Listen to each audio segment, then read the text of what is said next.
વિશ્વામિત્રી સાફ કરવાની કામગીરી ચાલી રહી છે। તેવામાં વડોદરા મહાનગરપાલિકાના મ્યુનિસિપલ કમિશનર દિલીપ રાણાએ પર્યાવરણ પ્રેમીઓ સાથે બેઠક કરી અને ઘણા બધા મુદ્દાઓને લઈને ચર્ચા કરી। વડોદરા શહેરમાં પૂરની પરિસ્થિતિનું નિર્માણ થયું હતું અને ત્યારબાદ વિશ્વામિત્રી પ્રોજેક્ટ હાથ ધરવામાં આવ્યો છે। વિશ્વામિત્રીને પહોળી અને ઊંડી કરવાની જે કામગીરી કરવામાં આવી રહી છે તે જ અંતર્ગત વિશ્વામિત્રીની સાફ સફાઈ કરવાની પણ કામગીરી ચાલી રહી છે। વિશ્વામિત્રી નદીને સફાઈ કરવાની જે કામગીરી ચાલી રહી હોય આ દરમિયાન મ્યુનિસિપલ કમિશનર દિલીપ રાણા દ્વારા પર્યાવરણ પ્રેમીઓ સાથે ચર્ચા કરવામાં આવી છે। ઘણા બધા મુદ્દાઓ પર ચર્ચા કરીને જણાવવામાં આવ્યું કે તમામ જે મુદ્દાઓ પર ચર્ચા થઈ છે એમાંથી મોટાભાગના મુદ્દે તંત્ર અને પર્યાવરણ પ્રેમીઓ સહમત થયા છે અને એ જ રીતે કામગીરી આગળ વધશે। જ્યારે પર્યાવરણ પ્રેમીઓ દ્વારા પણ મ્યુનિસિપલ કમિશનરની આ પહેલ તેમની સાથે ચર્ચા કરવાની જે તે પહેલ કરવામાં આવી છે તેને તેમણે આવકારી હતી। અમે લોકોએ 3 માર્ચે એક લાંબો પત્ર બધી બહુ ઓથોરિટીને લખ્યો છે, ફક્ત મ્યુનિસિપલ કમિશનરને નહીં, પર્યાવરણ મંત્રાલય Delhi, chief secretary, urban secretary બધાને જ લખ્યું છે, સ્ટેટ એન્વાયરમેન્ટ। એટલે એમને ફોન કરીને બોલાવવા આવેલા વાત કરવા માટે। અમે એમની સાથે 3 સ્પષ્ટતાઓ મેજર કરી છે। એક અમે એવું કીધું કે ભાઈ તમે જે રિપોર્ટમાં ડિસિલ્ટિંગ અને રિસેક્શનિંગ શબ્દ વાપરો છો તો અમારું કેવું હતું રિસેક્શનિંગ શબ્દ કેનાલમાં વપરાય, નર્મદા એટલે નદીમાં ના વપરાય। એટલે અમે સ્પષ્ટતા કરી છે કે ખરેખર જે સ્ટેટ એન્વાયરમેન્ટ ઇમ્પેક્ટ એસેસમેન્ટ ઓથોરિટીએ પરમિશન આપી છે અને જે નેશનલ ગ્રીન ટ્રિબ્યુનલનો 25 મે 2021નો ઓર્ડર છે કે જે 5 જજનો પ્રિન્સિપલ બેન્ચનો ઓર્ડર છે એમાં જે કહેવામાં આવ્યું છે એનો અમલ કરવાનો છે। અમે એમને એવી સ્પષ્ટતા કરી કે અમે એવો મતલબ કરીએ છીએ કે આ ઓર્ડરમાં એવું સ્પષ્ટ ભાષામાં કહેવામાં આવ્યું છે કે કોતર નદીનો ભાગ છે, વેટલેન્ડ નદીનો ભાગ છે, ટ્રિબ્યુટરી નદીનો ભાગ છે અને દરેક નદીની પોતાની એક કુદરતી પૂર વિસ્તાર હોય। એટલે ઓર્ડરમાં લખ્યું છે કે તમારે એ નદીનો ફ્લડ પ્લેન મેપ કરવાનો છે અને એ એન્ક્રોચમેન્ટ હટાવવાનો છે। એમાં જે બી એન્ક્રોચમેન્ટ હોય, ફક્ત કોતર અને વેટલેન્ડ નહીં, ટ્રિબ્યુટરી નહીં, પણ જે ફ્લડ પ્લેન છે જેને મેપ કરવાની છે, નદીને 7/12નો ઉતારો પાછો આપવાનો છે, એ કરવાનું છે। એની વાત અમે સ્પષ્ટ કરવા આવ્યા હતા કે અમને એવું કહેવામાં આવ્યું કે તમે જે કહો છો એ જ થવાનું છે। હવે ગ્રાઉન્ડ પર જોઈશું કે આપણે શું થાય છે, પણ એમને કીધું કે ના એ અમે કરવાના છે, ડેબ્રીઝ કાઢવાની છે મોટા ભાગે। ગુજરાત પોલ્યુશન કંટ્રોલ બોર્ડે પણ ડેબ્રીઝ બધી બહુ પહેલાં માર્ક કરી છે, એની વાત કરવા આવ્યા હતા। અને તમે ઓર્ડરનો અમલ કરજો, પરમિશનનો અમલ કરજો એ કહેવા આવ્યા હતા। અને અમારા લેટરમાં અમે બહુ વિગતમાં લખ્યું છે। અમે આશા રાખીએ કે એનો શબ્દશઃ મૂળભૂત સમજ સાથે અમલ છે। બીજી એક વાત બી અમે રજૂઆત કરી છે કે ખાલી ડેબ્રી ખાલી કરીને જમીન એમને એમ નથી છોડવાની। જે બી ડેમેજ થયું છે, જે કોતરમાં છે કાં તો જે નદીના કાંઠો છે એને બી થોડું સ્ટેબિલાઇઝ કરવાની જરૂર છે, નહીં તો પછી પાછું ઇરોઝન થઈને બધું નદીમાં વહી જશે। જે રીતના 2008માં કરેલું એકવાર અને હમણાં પાછું બી 2018 કે 19માં બી કરેલું હતું। તો એને બી બાયો એન્જિનિયરિંગ રીતે સ્ટેબિલાઇઝ કરવાનું છે। કોન્ક્રીટના વોલ્સ નથી બાંધવાના આપણે, નહીં તો વોટર લોગિંગ વધશે આપણા શહેરમાં। જ્યાં બી પોસિબલ હોય ત્યાં જે સ્લોપના સ્ટીપનેસ છે એને ઓછા કરવાના છે અને ઇકો એન્જિનિયરિંગ અથવા બાયો એન્જિનિયરિંગ મિકેનિઝમ્સથી એ બેંક્સને સ્ટેબિલાઇઝ કરીને નેચરલ વેજીટેશનથી એને રીઇન્સ્ટેટ કરવાના છે। વિશ્વામિત્રીના ક્રોકોડાઇલને અને મગરની વાત થઈ હતી, જે કાઢવાની વાત હતી એ બાબત પર વાત કરતા એમણે કીધું કે બહુ રેર કેસમાં કાઢીશું અને નદીના એક જ કિનારા પર ઓલવેઝ કામ થશે, એટલે મગર સ્વિમ કરીને સામે જઈ શકે। મગરને પણ બચાવવાનો છે અને એની નેસ્ટ, એના જે ડેન છે એ બધા વસ્તુનું ધ્યાન રાખીશું। અને વડોદરાના જે લોકલ વોલેન્ટિયરનો અમે આગ્રહ રાખેલો કે એ લોકોને તમે સાથે રાખીને કામ કરશો તો તમને આગળ પડશે, કારણ કે એ લોકો ભૂમિયા છે નદી કિનારાના, તો એ બી એમને વસ્તુ ધ્યાનમાં રાખી। હવે જે વોલેન્ટિયરો છે એ મગર માટે જ કામ કરે એવી મારી એમને રિક્વેસ્ટ છે। કોઈ ડિપાર્ટમેન્ટ માટે કામ ના કરતા મગરની જ બોલી બોલજો, વાઇલ્ડ લાઈફની કે સાહેબની બોલી ના બોલતા। અને એ જે સંસ્થાને વોલેન્ટિયરો કામ કરશે એની ઉપર બી અમારું મોનિટરિંગ રહેશે। જો એ કોઈ સંસ્થા કે વોલેન્ટિયર ખોટું કામ કરશે કે કોઈ અભાવ પ્રભાવમાં કામ કરતો હશે તો અમે એની પર એક્શન લઈશું અને એની સંસ્થા પર બી એક્શન લઈશું, એવી કમિશનર સાહેબે બાંયધરી આપી। માનનીય રોહિતભાઈ પ્રજાપતિ, નેહાબેન અને એમની ટીમ એમણે કેટલાક સૂચનો અને એનજીટીનું જે જજમેન્ટ 2021નું હતું એના બાબતે એક રિપ્રેઝન્ટેશન કર્યું હતું અને એ રિપ્રેઝન્ટેશનના આધારે અમે અમને મિટિંગ માટે બોલાવ્યા હતા અને the meeting was quite fruitful.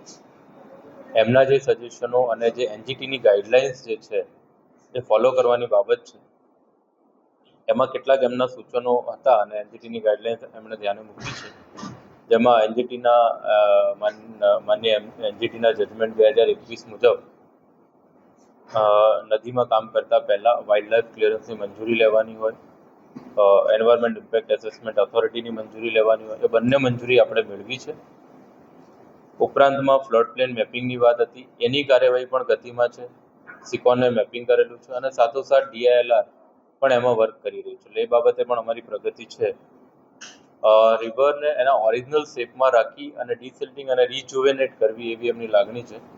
એટલે અમે રિવરના બેંકની બહાર જવાના નથી, રિવરની અંદર જ કામ કરવાના છીએ અને એ ડિસિલ્ટિંગ અને જે ડેબ્રિસ રિમૂવલ છે એ પણ કરવાના છીએ.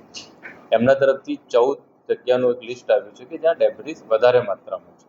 એ 14 જગ્યામાં પણ અમે કોન્સન્ટ્રેટેડ વેમાં વધારેમાં વધારે ડેબ્રિસ નીકળે એવો પ્રયત્ન કરવાના છીએ. અને એમની વાત સાચી છે કે જ્યાં ડેબ્રિસ છે એ અમારે કાઢવું જોઈએ અને અમે કરવાના પણ છીએ.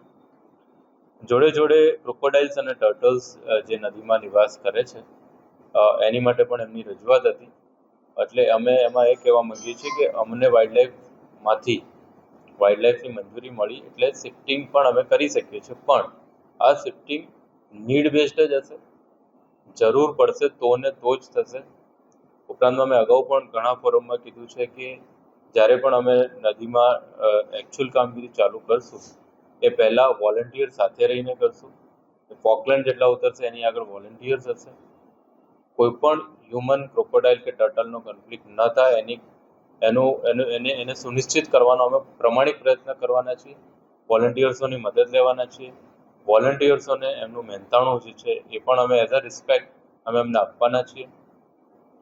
સાથોસાથ જે અમારા મજૂર ભાઈઓ જે ફોકલેન્ડ સાથે જે અંદર કામ કરશે એમની પણ અમે ટ્રેનિંગ કરવાના છીએ અગાઉથી. વોલન્ટિયર્સ પણ એમને ટ્રેન કરશે. વેટરનરી ડૉક્ટરની ટીમ હશે. નદીના એક જ કાંઠા પર કામ થશે. એકવાર એક કાંઠા પર કામ થશે, પછી આગળ કામ થશે. બંને કાંઠા પર એક સાથે અમે કામ નથી લેવાના તાકી મગરને સ્વિમ કરીને સામેના છેડા પર જવું હોય તો જઈ શકે, એટલે પોતાની લોકાલિટીમાં રહી શકે. સાથોસાથ જ્યાં મગરની પોપ્યુલેશન ખૂબ વધારે છે, જે આમ કહી શકીએ કે આ એવો વિસ્તાર છે કે જ્યાં વધારે નેસ્ટિંગ છે કે એવા વિસ્તાર એમના તરફથી એક બે રજૂ થયા છે, તો એ વિસ્તારને અમે પાછળથી ઓછી મશીનરી સાથે ડિસિલ્ડ કરશું. અત્યારે એને અમે ટચ નહીં કરીએ, એવાને અમે સુરક્ષિત ઝોન તરીકે રાખી મૂકશું, જેનાથી હ્યુમન એનિમલ કોન્ફ્લિક્ટ ઓછામાં ઓછો થવાનો રહે. એટલે આ બધી તકેદારી સાથે અમે કરવાના છીએ. એમના સૂચનો ખૂબ જ આવકાર્ય છે. જોડે જોડે એમને કીધું છે કે જ્યારે આ રિવરનું રિજુવેનેશન ઓર ડિસિલ્ટિંગ તરફ અમે આગળ વધીએ તો મેન્ટેનિંગ શક્ય હોય એટલા મેન્ટેન રાખીએ એ પણ અમે રાખવાના છીએ. ઉપરાંતમાં જ્યારે પણ આનું જે એકવાર ડિસિલ્ટ થયા બાદ એનો જે અંદરનો પટ પહોળો થાય તો પછી એને ઇરોઝન ના થાય એની માટે જે બાયોમટીરિયલની વાત છે તો એ પણ અમે એક્સપ્લોર કરી રહ્યા છીએ. એની પર પુનઃ વેજીટેશનની વાત જે છે એનામાં પણ અમે વર્ક કરી રહ્યા છીએ ફોરેસ્ટ સાથે રહીને. એકવાર એક રાઉન્ડ મિટિંગ પહેલાં પણ એક્સપર્ટ્સ જોડે અમે એ બાબતે કરી છે. એટલે આ બધા જે વસ્તુ છે એમના તરફથી આવી હતી અને અમે ચર્ચા કરી છે અને અમે કઈ રીતે આગળ વધીએ છીએ એમના સૂચનો અમે એકોમોડેટ કરીએ છીએ અને સારામાં સારી રીતે કામ થાય અને નદીનું પટ પહોળું થાય. તો અમે એ ટર્મિનોલોજીનો ફરક છે કે હું એક્સ વસ્તુ કહું છું, એ લોકો વાય વસ્તુ કહે છે, પણ વસ્તુ એ જ છે કે અમે નદીના બેંક તોડવાના નથી, એના મિન્ડરિંગને વધારે અમે ડિસ્ટર્બ કરવાના નથી, એની ઇકોલોજીને અમે વધારે ડિસ્ટર્બ કરતા નથી અને નીડ બેઝ જે રિપોર્ટના આધારે જ અમે એનું ડિસિલ્ટ અથવા ડેબ્રિસ રિમૂવલ જે વર્ડ વાપરવો હોય એ અમે કરવાના છીએ. એના બેંક તોડીને એનું આખું સેક્શન બદલવાના નથી. એટલે અમે એને ડિસિલ્ટિંગ રિજુવેનેશન પણ કહી શકીએ. એટલે એ પ્રમાણે અમે આગળ વધીએ. નદીનો જે ભાગ છે એ પુનઃ આપવાની વાત છે, તો પછી એના માટે જે એક્શન પ્લાન કરવાનો છે તો એનજીટીના નિયમો સાથે એસઆઈએના નિયમો પણ ફોલો થવા જોઈએ અને એ માટે એસઆઈ આપણને પરમિશન આપતા એના નિયમો પણ આપે છે. તો એની તકેદારી માટે કોઈ ખાસ મેં કીધું ને વાઇલ્ડ લાઈફ માટે મેં આખી છણાવટથી વાત કરી છે કે વાઇલ્ડ લાઈફનું ક્લિયરન્સ આવ્યું એટલે એના આધારે અમે જ્યારે એક્ટિવિટી કરવા જઈશું તો શું શું તકેદારી રાખશું. એ રીતે SCIAA પણ અમને ક્લિયરન્સ આપ્યું છે, એનામાં પણ જે પણ અમારે માપદંડો એના મેન્ટેન કરવાનો હોય એ અમે કરવાના છીએ.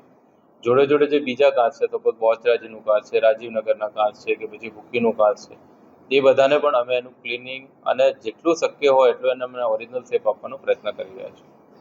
સર આજે માટી કાઢવાની વાત છે તો કાલે આજવા પોતાપુરામાં કહ્યું થોડા જ અંતરે નીચેથી પાણી આવી જાય છે, પછી કઈ રીતે એનો એ આપણે કાઢી શકીશું? કારણ કે આપણું જે પ્લાન છે, પ્રપોઝ પ્લાન છે, એ તો મોટી માત્રામાં માટી કાઢીને ત્યાં વધારે પાણી એકોમોડેટ થાય માટેનું છે. થોડા જ અંતરે પાણી આવી જાય છે. નહીં, જે નદીની જ્યાં સુધી વાત છે વિશ્વામિત્રી નદીની, તેને જે બંને બાજુના પટ છે જેને આપણે ડિસિલ્ટ કરવા માંગીએ છીએ, તો હમણાં આપણે મોક ડ્રીલ કરી હતી, એમાં કોઈ પાણી આવ્યું નહોતું. આપની વાત સાચી હશે આજવા પૂરતી કે આજવામાં જ્યારે આપણે ખોદાણ કામ કરવા જઈએ તો એવો એક લેયર ઘણીવાર આવે છે કે જ્યાં પાણી આવે છે, તો એ ભલે પાણી આવે પણ પાણી એટલી માત્રામાં નથી કે આપણે ખોદકામ ન કરી શકીએ. એને સ્લરી કે સિલ્ટ જે વર્ડ વાપરીએ કે ડીસિલ્ટેશન અથવા ડીસ્લરીલાઇઝેશન પણ અમે કરી શકીએ છીએ.